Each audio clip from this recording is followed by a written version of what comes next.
¿Qué pasa, pequeños historiadores? Hoy estamos acá un día más con una tremenda historia. En este video deslumbraremos todo lo que tú necesitas saber acerca del antiguo Egipto, así como de sus dinastías, hábitos, costumbres o inventos. Así que sin más deliración, demos comienzo a este video.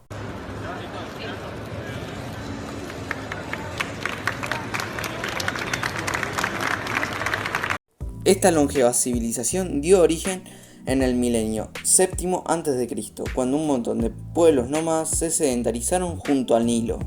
Es decir, hace mucho tiempo algunas personas hicieron un montón de casitas al lado de un río y se quedaron a vivir allí. Pero, ¿por qué? ¿Por qué? ¿Por qué no en otro lugar, como en el sur de la península arábiga?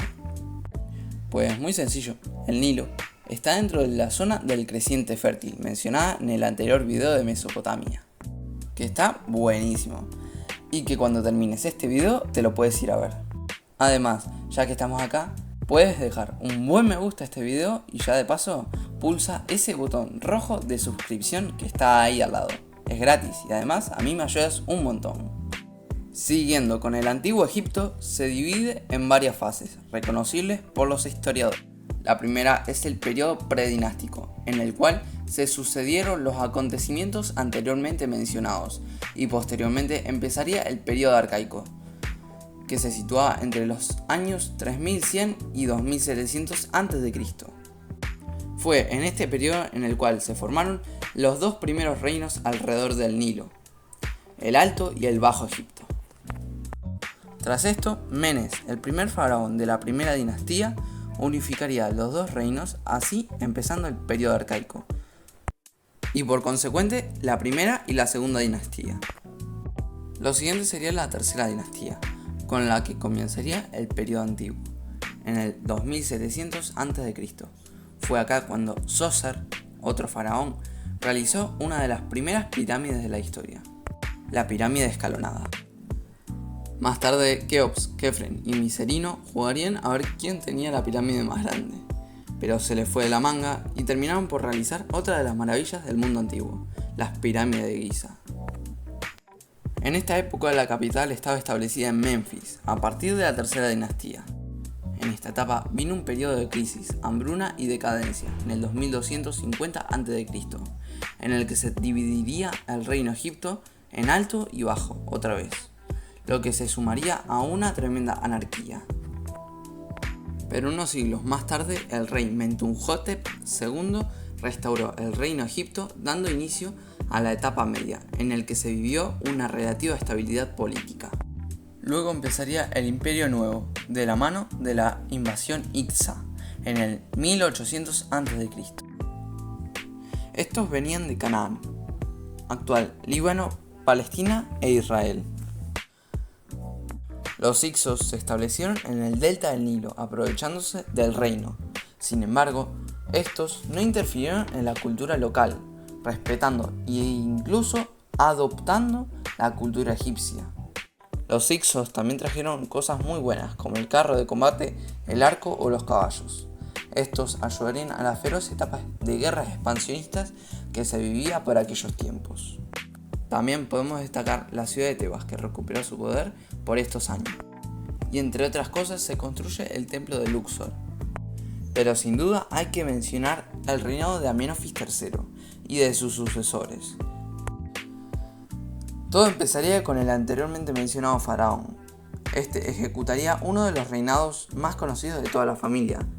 Pero con su hijo Akenatón, esto todo sería un poco al garete.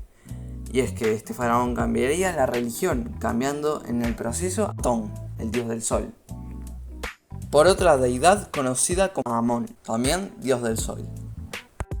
Luego Akenatón la palmaría y vendría su tan conocido hijo Tutankamón, también hijo de Nefertiti, que en sí no tuvo mucho más, únicamente regresó el culto de Amón y luego se iría al otro barrio con San Pedro, a los 19 años. Pero lo que lo hizo tan especial no fue su reinado, ni mucho menos, sino que el descubrimiento de su tumba intacta por Howard Carter en el 1922.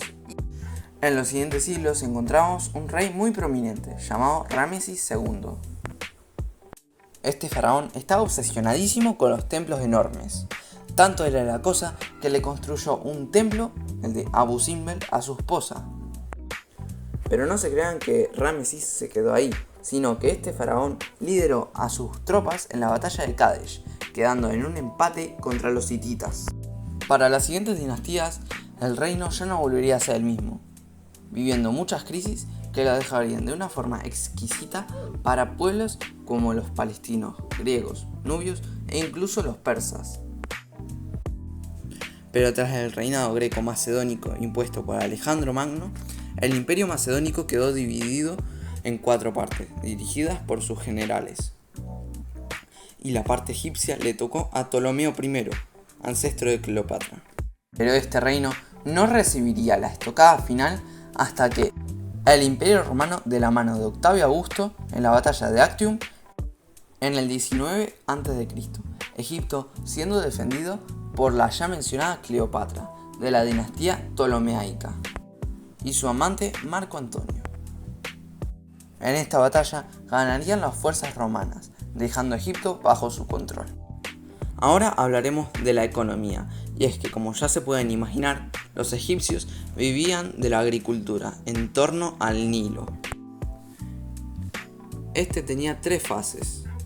En la primera, la inundación, el Nilo se desbordaba y al terminar dejaba una sustancia verde oscura llamada limo, que hacía de fertilizante para el cultivo. La etapa de siembra, donde se plantaba el cultivo y las semillas como el trigo, la caña, la cebada o las legumbres. Y por último, la recolección de todos los cultivos anteriormente mencionados. Todos estos cultivos se favorecían de numerosos diques y canales para controlar el agua. Todo este gran desarrollo económico dejó espacio para que la gente pudiera empezar a investigar otras áreas, como el arte o la arquitectura. En esta última, lo primero que encontramos son las mastabas, una especie de cámara subterránea tapada con un bloque gigante de tierra. Después, un faraón llamado Zoser construyó en la ciudad de Saqqara una superposición de mastabas con el objetivo de que su tumba destacase entre las demás, dando lugar a la primera pirámide de la historia, la pirámide escalonada. Tras esto, nos encontramos con una pirámide un poquito extraña, con ángulos en forma de codo. Y por último tenemos la pirámide que todos conocéis y amáis, la pirámide lisa de caras triangulares y una base cuadrada. Cabe destacar que ahora nosotros vemos las pirámides todas desgastadas, pero no siempre fueron así. Antes, estas pirámides tenían caras blancas y una parte de la cima de oro. Las pirámides, en especial las de Giza, no fueron construidas con esclavos, como muchos piensan, ni mucho menos con alienígenas, sino que fueron construidas por trabajadores bien pagados. Ahora hablamos de la sociedad, una sociedad bastante igualitaria para los tiempos que corrían. Pero como toda civilización, esta no iba a ser la excepción, y es que la sociedad egipcia iba a estar compuesta por los esclavos, los campesinos, artesanos, soldados, escribas, sacerdotes y por último, el faraón, en la cima de todo. La escritura, la tan famosa escritura jeroglífica, fue descifrada por un chico llamado Champollion en el 1799. Gracias a la piedra Rosetta, una tablilla en la que se encontraba traducido un texto egipcio al griego y al demótico. Otra cosa a destacar de la escritura egipcia de la época es que contenía más de 6.000 símbolos. Por último, pero no menos importante, está la religión. Como dios principal tenemos a Ra, dios del sol, y Osiris, dios de los faraones. Pero en realidad había numerosos dioses del sol, dependiendo en cuál ciudad te encontrabas y cuál era el gobierno de turno, como Horus, hijo de Osiris e Isis, o Amón y Atón. Otros dioses eran Anubis, Set, Bastet, Hathor o Fata. Pero ya haremos otro video hablando de la religión, la mitología y los dioses dedicados especialmente a Egipto. Pero por ahora esperen al próximo video de Grecia. ¡Chao, historiadores!